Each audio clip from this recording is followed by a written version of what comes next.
Ingat, kau dulu TBO. Kau bisa ke Jakarta pakai apa? Sudah Purnaweran juga yang bawa kamu ke sini. Kok ngomong seenaknya kayak gitu? Tidak sopan. Sudah jadi raja. Kamu itu kan preman, memakai pakaian ormas. Saya bisa buktikan. Kau itu preman. Grip Jawa Barat mengatakan kalau ingin didukung oleh Grip, pertama mencintai dulu Grip, baru mencintai rakyat. Pakai dong otakmu. Gubernur, bupati, wali kota itu harus mencintai rakyat dulu karena dia mendapat rakyat, karena milih rakyat, bukan Grip. Preman. Yang kedua, ini yang buat saya marah. Kejadian di Depok. Polisi itu adalah alat negara yang melaksanakan ketertiban dan melindungi masyarakat. Ketika akan mengangkat, dilawan, dikepung. Negara apa ini? Mobilnya negara, mobilnya dibakar lagi. Kalau saya diam, orang akan menyangka bahwa polisi udah gak ada. Kayaknya ke preman. Ini bahaya untuk negara kesatuan.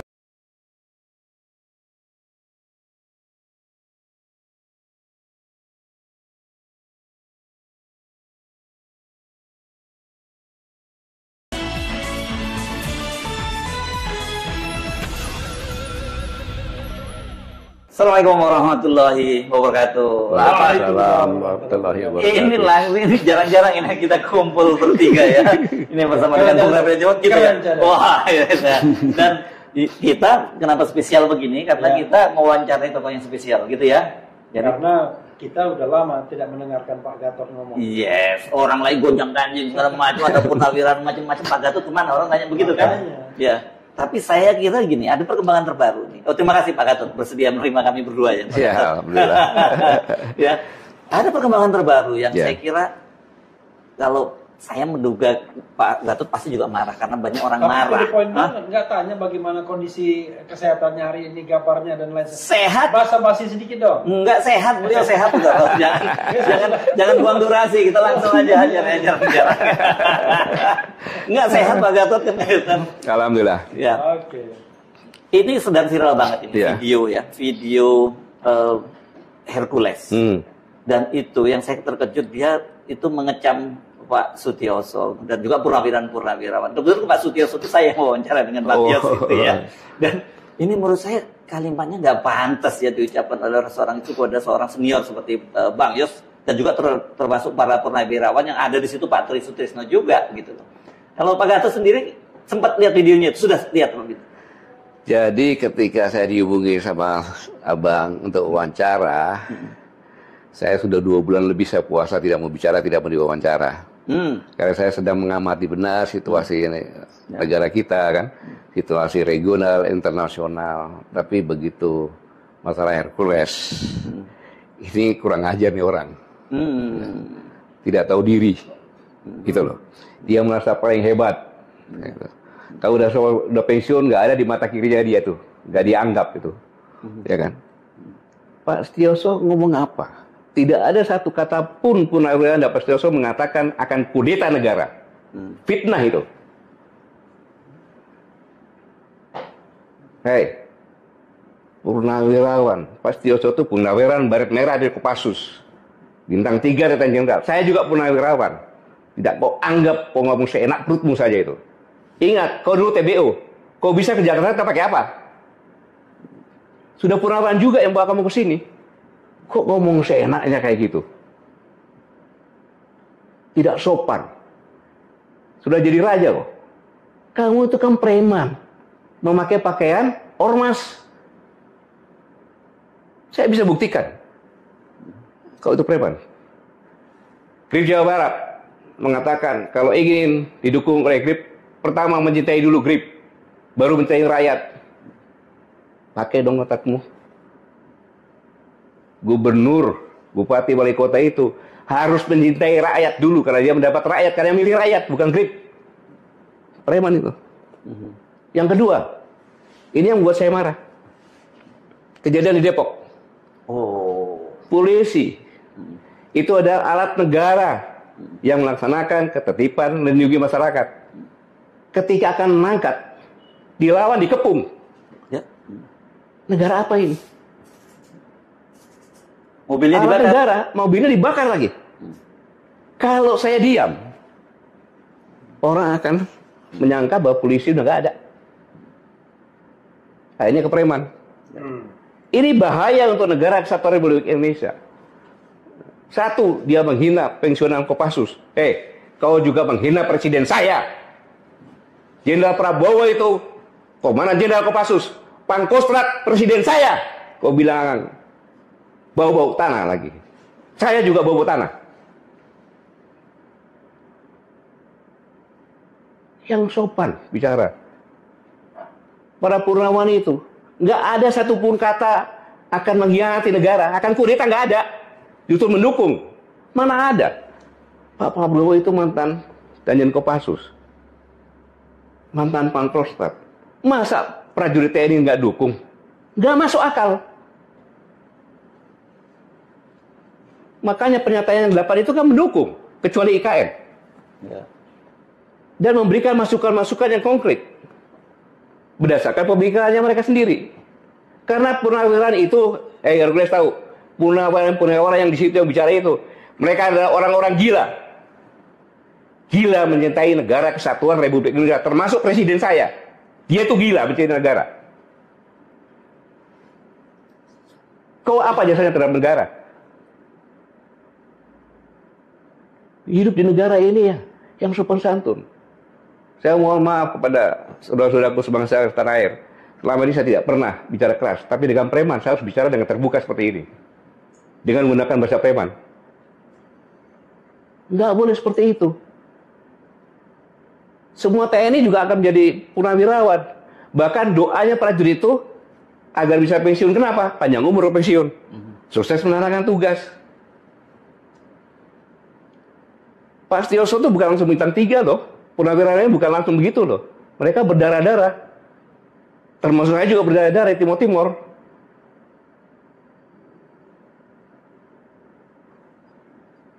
Dan yang lebih parah lagi, kalau negara sudah dikuasai preman, kehancuran akan terjadi. Itu, kehancuran akan terjadi. Kenapa? Kosnya akan tinggi. Mana ada preman cinta rakyat? Gak ada yang meres. Dengan keroyokan, meres rakyat. Nggak boleh. Negara tidak boleh ada premanisme dan itu harus diberantas. Karena itu membuat kos, pabrik-pabrik buka, datangin preman, lari ke Vietnam. Itu aja masalah. Negara kita ini sekarang secara dunia internasional, kita ini ada ketidakpastian. Karena perang dagang antara Cina dengan Amerika. Karena Ukraina perang. Banyak sekali defisit anggaran. Kemudian keterbukaan pasar bebas. Pasar bebas yang dibuat oleh Amerika kena sendiri sekarang. Nah, dalam kondisi seperti ini, maka persaingan inilah yang mengerikan. Bung Yesod dan Bung Habib, mengerikan negara kita ini. Kita memang, orang bilang kaya-kaya bagaimana? Karena sumber daya alamnya kita jual begitu saja. Kita menjadi bangsa pasar. Kenapa kita nggak menjadi bangsa industri? Karena kosnya tinggi. Saya pernah nyampaikan, kos industri di Indonesia itu antara 23 sampai 27. Average rata-rata sekitar 25%. Gimana mau bersaing? Nggak bisa. Karena apa? Ada premanisme, ada mafia-mafia, ya mafia hukum, mafia politik, mafia ekonomi. Sehingga indikasinya sekarang finansial turun kan? Kemudian nilai tukar rupiah makin merosot. Kemiskinan menurut WHO udah 60% malahan. 60,3. 60,3. Kalau kita biarkan premanisme ada, tambah mempercepat kehancuran bangsa ini. Bangsa ini menjadi bangsa yang gagal. Makanya itu saya di sini mengajak, mari kita semuanya lupakanlah semuanya itu. Kita bergandengan tangan karena bangsa yang bisa hebat, bisa survive dalam kondisi seperti ini hanya bangsa yang cerdas, bangsa yang sigap, bangsa yang bersatu dan pantang menyerah. Karena apa? Kalau bangsa yang lemah, kalau terjerat-berai, kita akan menjadi bangsa pasar dan kita akan tenggelam.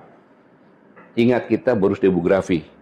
Pada tahun 2030 itu 46% kalau salah masyarakat Indonesia itu kalau dia tidak punya kerjaan, itulah kita tamat. Bencana demografi itu. Iya, bencana demografi. Nah, itulah yang katakan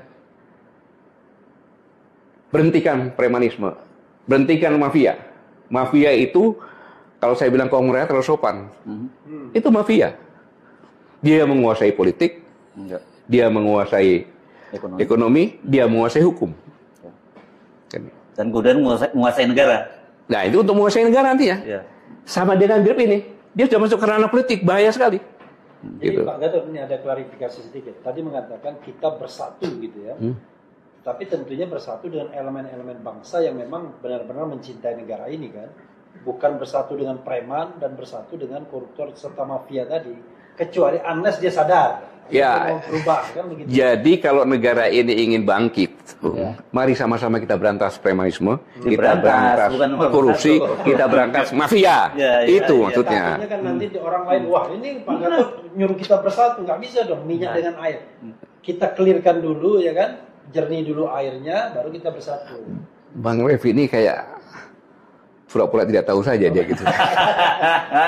Ingin kan menegaskan. Yang membuat si kita ngomong sama audiens. Iya, yang menyebabkan kita ini menjadi hanya bangsa pasar, ya kan. Kemudian sumber daya alam kita ini nggak diproduksi langsung diekspor saja.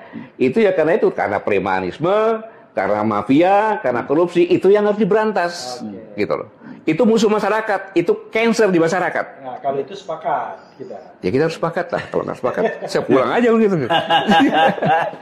Jadi clear ini ya soal iya, itu nggak boleh ada kayak gitu. Tapi begini, ini kan kelakuan misalnya katakanlah pejabat atau mantan pejabat. Iya. Kan ada kejadian kemarin tuh, wah tiba-tiba muncul sosok yang disebutkan Pak Gatot tadi kan. Padahal orang mau bersilaturahmi untuk klarifikasi. Maksudnya Jokowi yang di Solo. Jokowi yang di Solo. Oh, dan kemudian Hercules datang ke sana. Datang ke sana. Oh, gitu. Jangan mantan pejabat dong, banyak mantan pejabat. Lalu kemudian, kok kita heran. Ini kenapa ya? Tiba-tiba kok, padahal orang yang datang itu maaf kata, itu ibu-ibu sama orang tua. Kan ada Rizal Fadila, Bu Kurnia itu yang diterima itu Damai Hari Lubis. Kakek-kakek, dua kakek, sama satu ibu-ibu. Kok tiba-tiba dihadapkan pada kelompok-kelompok. Begini Pak Gatot, banyak sekali kan kelompok-kelompok yang kemudian seperti digunakan oleh penguasa atau mantan penguasa untuk kepentingan dirinya. Ya dalam kasus misalnya ijazah palsu dan lain sebagainya, itu terjadi kalau kita mau jujur. Ya tentunya kalau itu benar-benar menggunakan preman, ya itunya sangat memalukan. Ya kan, sangat memalukan. Masa rakyatnya sendiri yang saya yakin mereka dulu juga milih Pak Jokowi tidak diterima, preman malah diterima kan.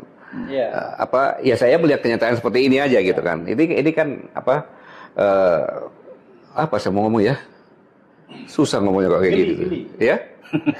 Gelil. Iya, gitu. Jadi ya komentar saya susah lah mau komentar lagi itu bahasa apa lagi itu kayak gitu kan. Ya. Nggak, tapi ini yang menarik dalam kasus Hercules ya. Saya mesti bikin Pak Gatot pasti punya informasi lebih dibanding kita ya. Kan disebutkannya bahwa Hercules Pak Prabowo itu pernah menjadi ketua Dewan Pembina GRIP gitu ya, GRIP Jaya. Padahal sudah ada surat pernyataan dari Pak Prabowo tahun 2022 mundur. Tapi GRIP Jaya menyatakan bahwa Pak Prabowo itu tidak pernah mundur. Dan ini kelihatannya ini nama Pak Prabowo ini menurut Anda dicatut ya oleh Hercules. Justru itu yang saya marah. Sedikit ngomong, tenang aja presiden kita dekat dengan kita. Ya, betul, yang mana presidennya? Udah jelas. Pada saat Daniel Kopassus beliau ngomong masalah preman Hercules. Nggak ada kaitannya. Kemudian secara tertulis ya dari Partai Gerindra kan menyatakan Pak Prabowo sendiri nggak ada kaitannya. Sekarang saya tegaskan sini, tidak mungkin presiden saya Prabowo itu membackup preman kayak GRIP yang berbaju ormas. Nggak mungkin Pak ya. Saya tidak yakin dan tidak mungkin. Karena yang mereka jual kan kadang-kadang persepsi, walaupun informasi. Ya itu kan wajar lah, namanya juga usaha lah Pak Henry. Tapi begini, kalau misalnya tidak ada strong rejection ya dari istana misalnya. Bantahan keras dari istana gitu. Ya saya mewakili sebagai rakyat Indonesia. Di mana Pak Prabowo adalah presiden, kepala negara dan kepala pemerintahan. Saya katakan tidak mungkin presiden saya sekelas Pak Prabowo seperti itu sebagai kepala negara, kepala pemerintahan, membackup Grip. Nggak mungkin. Oke, nah ini sebentar, ini pengalaman kan tadi beliau itu kan jadi cerita bahwa Hercules itu datang ke sini karena TBU, waktu dia TBU itu apa tadi? Bawah kendali operasi apa singkatnya? Tenaga bantuan operasi. Oh, tenaga bantuan operasi. Iya, bawa barang, bawa gitu nah, kan. Nah, itu kan Pak Gatot juga punya pengalaman di Timur Timur yang sama. Jadi sebenarnya hubungan itu seperti apa sih, Pak? Ya, ini kan karena begini. Kita kan prajurit-prajurit di sana. Ya. Merasa sudah dibantu dibawain barang-barangnya kayak gitu kan, maka dibawa ke Jakarta dan ke Solo segala macam untuk supaya kesejahteraannya, kehidupannya lebih baik, berubah lah gitu kan. Tapi justru dia mengatakan pensiunan. Padahal yang bawa dia ke sini sudah pensiun itu. Sudah pensiun lah, zamannya tahun 80-an lah kan gitu. Udah pensiun. Saya pun bawa, saya tidak pernah dia apa enggak. Saya bawa juga TBU. Bawa juga Pak ya? Bawa juga ke sini. Ya kan? Karena dia memang orang hebat. Waktu itu dia masih SMP kelas 1 gitu saya. Kesini, habis itu karena dia bandel di sekolah sama istri saya, ngomongnya sekolah, tapi dia bawa bola dia. Bawa apa? Bawa bola. Bola. Jadi begitu istri saya lagi di Timur Lagi kan, saya bolak-balik ke sana, ditanya sama sebagai orang tua kan dia kan, karena itu saya anggap sebagai anak saya. Dia nggak naik kelas. Loh kenapa? Nggak pernah sekolah katanya, rupanya main bola, dimarahin kan gitu. Dia kaburlah ke orang tua saya di Solo. Iya, ketemu orang tua ya sama ke ayah saya kan, dia tahu ke ayah saya main. Tiba-tiba dia udah menjadi orang ketika saya kasat, dia ngadep saya, siapa kau? Saya tempelin aja dia, kau kurang aja kau. Dan dia nggak pernah bawa nama saya, gitu. Oke, nah ini kan penting diklarifikasi ya, Bung Refli, karena selama ini kan yang persepsi publik itu bahwa dia ini seperti itu karena dilindungi oleh Pak Prabowo Presiden. Iya. Jadi dan orang karena dia berjasa dengan Pak Prabowo juga. Nah, dan dia mengklaim itu kan, dia selalu mengklaim bahwa apa jasanya ceritakan dong. Iya. Jasanya apa ceritakan? Terhadap negara kesatuan Republik Indonesia ini jasanya apa? Berjasa terhadap Pak Prabowo-nya. Ya jasa angkat barang kan dibayar juga itu kan. Cuma karena mungkin Pak Prabowo ya hatinya baik kan gitu. Kamu ikut mungkin, tapi saya yakin bukan Prabowo juga kan gitu. Kamu ikut ke Jakarta ya disekolahkan segala macam. Gitu. Oke. Masa Karena Pak kalau kita tahu gini, nama ini kan sudah lama ya, sudah katakanlah barangkali udah puluhan tahun ya. Dan kadang-kadang terkesan penegak hukum pun tidak bisa menjangkaunya begitu. Atau tidak berani bahkan pas malah dia pakai bahasa halus kan, tidak bisa. Ya, saya kali ini saya angkat topi dengan Kepolisian Republik Indonesia ya yang di Depok dia berani karena dia tahu ya kan, dia berani dan kita lihat saja ya kan sampai di mana proses hukumnya. Ya. Saya sampaikan kau jangan takut. Itu hanya bawa nama presiden saja. Waktu Danjen Kopassus jelas kok ada videonya. Nggak ada kaitannya dengan Hercules. Iya. Ya. Karena banyak sekali kelompok-kelompok ormas itu yang memang mempersepsikan dekat dengan kekuasaan dan cenderung berbuat sewenang-wenang. Ya. Nah, tetapi de facto kadang-kadang mereka juga memang ada jabatan di misalnya komisaris BUMN ya kan, datang sok jagoan atau kemudian ngancam orang Noel gitu kan. Lalu hal seperti itu terjadi. Jadi gimana? Apakah semata-mata salah mereka atau sesungguhnya kekuasaan pun tidak tegas untuk menyeleksi dan membatasi preman-preman ini gitu.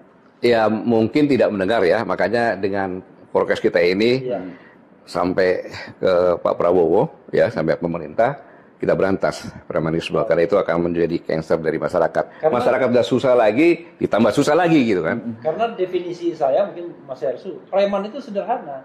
Yaitu orang yang biasa menggunakan kekerasan, terutama kekerasan fisik untuk mencapai tujuannya. Dan keroyokan. Iya, biasanya. Kalau kita kan ibaratnya kita berargumentasi, kita berdebat, kita buka buku, kita ada ilmunya kan. Kami. Ya, kalau Pak Gatot kan juga bertempur. Enggak, sekarang ya. Jadi kita berargumentasi. Nah, argumentasi itu kadang-kadang dihadapi dengan kekerasan fisik yang nggak mungkin juga kita layani begitu. Ya, karena itu kan penegakan hukum harus jelas. Dan negara harus hadir di situ. Negara hadir. Masa tiba-tiba Heru Subono berkelahi kan nggak mungkin. Oke, Pak Kat clear ya soal ini ya, soal preman dan sebagainya, tegas sikapnya jelas beliau dan saya kira ini meskipun mungkin kita nggak akan dapat konfirmasi langsung dari Pak Prabowo, tapi sebagai sesama perwira yang juga sama-sama di Timur Timur, kita bisa dapat gambaran lah seperti apa sebenarnya kedekatan. Sama-sama bintang 4. Ya, oke. Ya waktu itu saya masih letnan atau kapten ya ketika Pak Prabowo di sana, beliau memimpin tim Bravo dan saya bergerak bersama-sama tim Bravo juga gitu sana. Iya. Jadi waktu itu beliau pangkatnya apa? Letkol. Ya, komandan batalion ya. Dan satu waktu itu. Mungkin Pak Gatot dari saya mungkin ya. Ada nggak imbauan Pak Gatot? Jangan kepada para preman tuh selama masih ada usernya. Tetap aja dia akan eksis. Tapi kepada siapapun yang menggunakan, terutama kalau dia pejabat publik, karena dulu kita mengenal buzzer kan, yang preman kan, itu kan dibilang wah ini peliharaannya si X, peliharaannya si Y, dan mereka juga ada sebagian yang ngaku kalau dapat katakanlah uang setoran setiap saat. Nah, terhadap mereka yang memelihara preman untuk kepentingan politik, ekonomi, sosial, hukum mereka, mungkin silakan Pak Gatot ngomong. Marah-marah juga nggak apa-apa, kayak Hercules tadi. Ya, Bung Yasul, Bang Refli, selama 2 bulan ini kan saya merenung. Merenung, ternyata semakin saya merenung, semakin saya mendalami kondisi dunia dan kondisi negara kita, semakin menakutkan. Ya. Rakyat kita sudah kita 280 juta sekarang ini. Kemudian kondisi ekonomi kita hanya bagaimana menjual bahan baku, ya kan? Kemudian kembali ke sini menjadi pasar karena kita rakyat banyak. Ketika terjadi perang pasaran antara Cina sama Amerika, kemudian Ukraina, semakin Putin juga menyatakan ini. Dan kita sama-sama tahu bahwa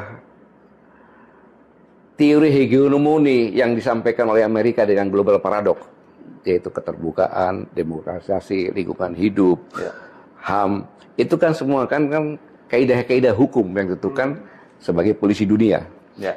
Sekarang ini karena perang berkepanjangan, karena kondisi ekonomi yang sulit, menghadapi perang dagang, mereka tidak lagi menjadi polisi gitu kan. Nggak ada polisinya. Nggak ada polisinya gitu kan, istilahnya.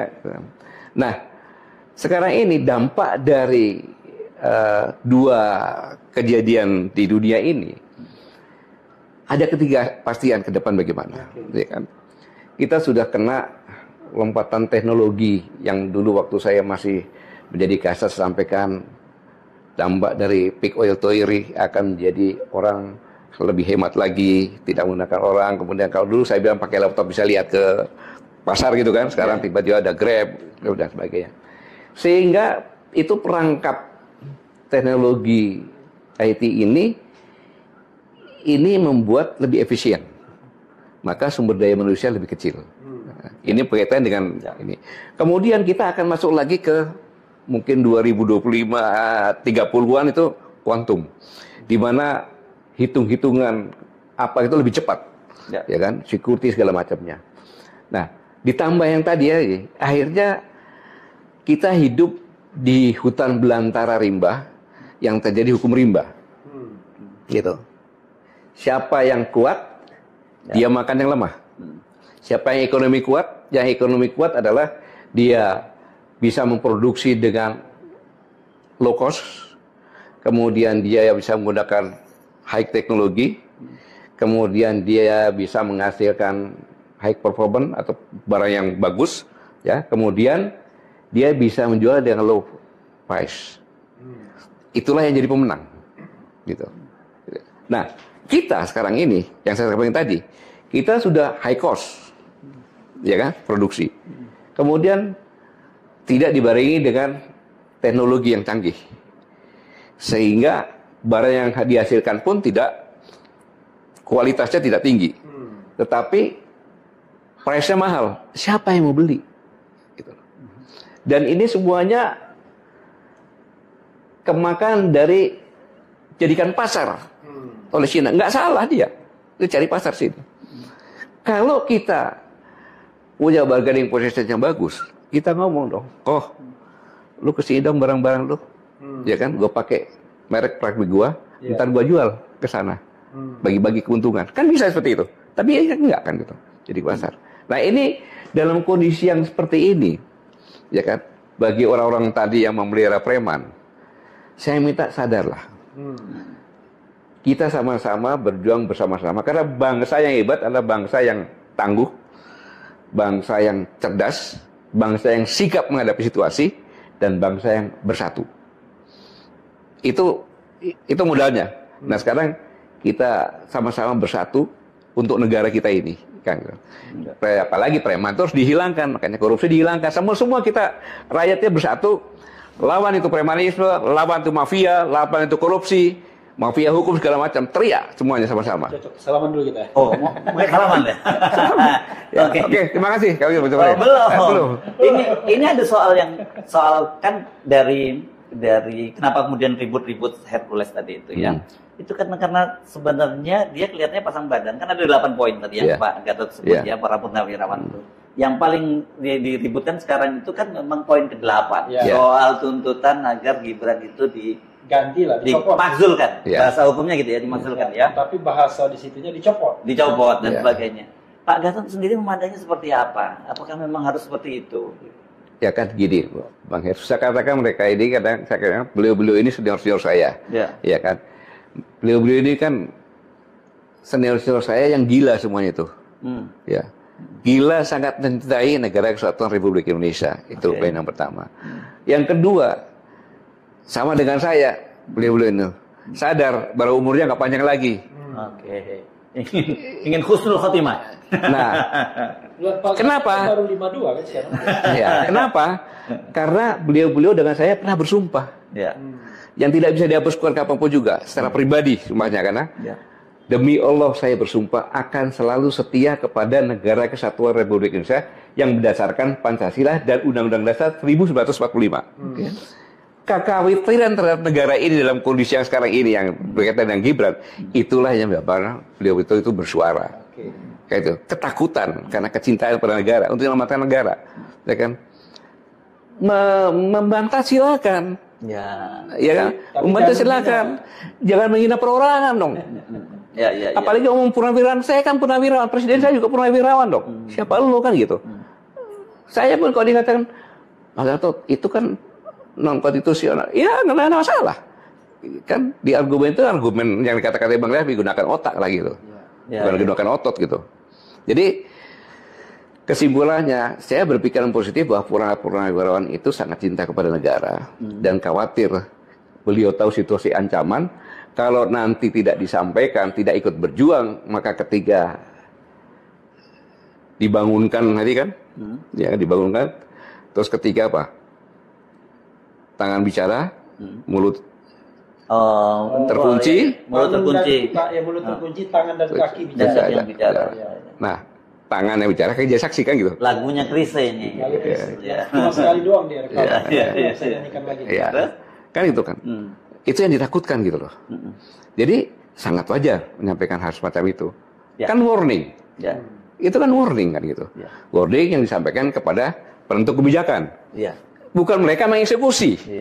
Apalagi menekan, mengancam. Tidak ada kan, itu disampaikan kepada presiden. Karena sebenarnya mereka mau minta waktu bertemu dengan presiden sebelumnya kan, tapi belum ketemu. Dengan cara seperti ini kan sampaikan kan sampai juga nanti kan. Negara demokratis, ya usulan itu wajar saja.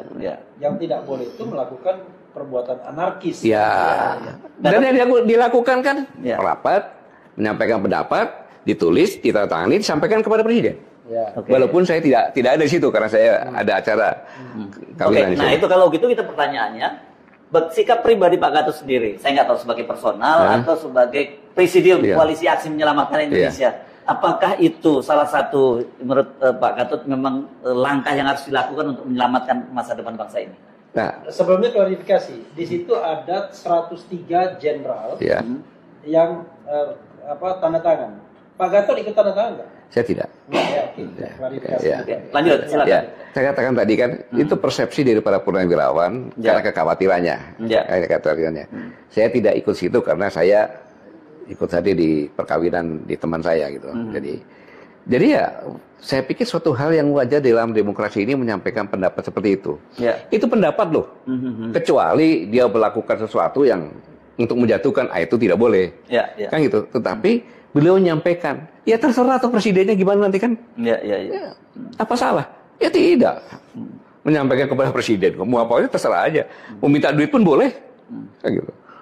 Nah ini kelihatannya kenapa yang sebelumnya kita bicarakan, kenapa kemudian Hercules marah dan ngata-ngatain Bang Yos sebagai mulutnya udah bau tanah dan sebagainya, itu kan berkaitan dengan pernyataan Bang Yos tentang kekhawatiran dari para purnawirawan. Itulah yang menyebabkan saya marah, menyerang pribadi, dikatakan purnawirawan sudah bau tanah, saya juga dong, presiden saya juga dong.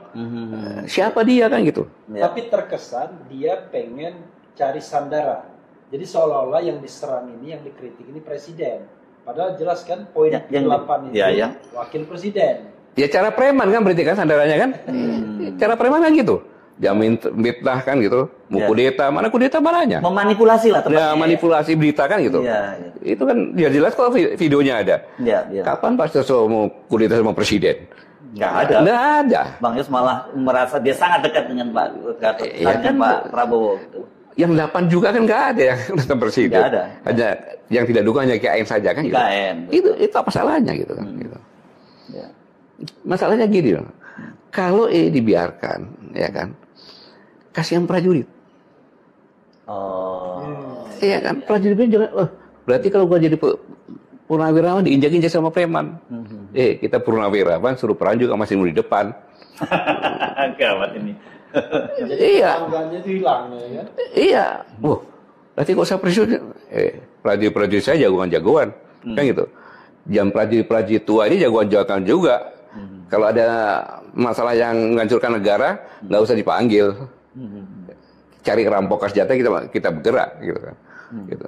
Jadi jangan ngomong seperti itu nggak enak gitu. Oke. Closing statement mungkin ya. Oke. Pak Gatot silakan closing statement. Apa pesan yang ingin disampaikan? Baik saudara-saudaraku sekalian, tadi saya sudah nyampaikan bahwa negara kita ini bukan karena kita, tapi terancam dengan kondisi yang terkini karena dunia ke depan tidak ada kepastian dengan perang dagang, dengan kondisi Ukraina, tidak ada alternatif lain. Kita sekarang ini masih sama-sama kita bergandengan tangan, bersatu untuk memerangi premanisme, mafia tanah, mafia hukum, mafia politik, mafia ekonomi, korupsi, semua yang akan membuat negara ini rusak. Kalau kita tidak punya apa-apa dengan suara, kita serang pimpinan negara kita untuk minta berbuat agar bersama-sama dengan rakyat bersatu untuk memerangi yang tadi, mafia, premanisme, korupsi, dan yang akan merusak negeri ini. Saya yakin kita semuanya ada patriot bangsa, entah pria wanita. Mari kita bergandengan tangan, kita bersatu, selamatkan negeri ini. Terima kasih. Wassalamualaikum warahmatullahi wabarakatuh. Waalaikumsalam warahmatullahi wabarakatuh. Nah, sekarang kalau gitu bersalaman betul ini kita selesai ya. Oke, demikian tadi perbincangan kami. Ini kolaborasi antara yang keren dan cerdas di sebelah saya, Refli Harun, bersama saya Rusmin Arif dan saya Refli Harun. Yes. Kami mohon pamit. Wassalamualaikum warahmatullahi wabarakatuh.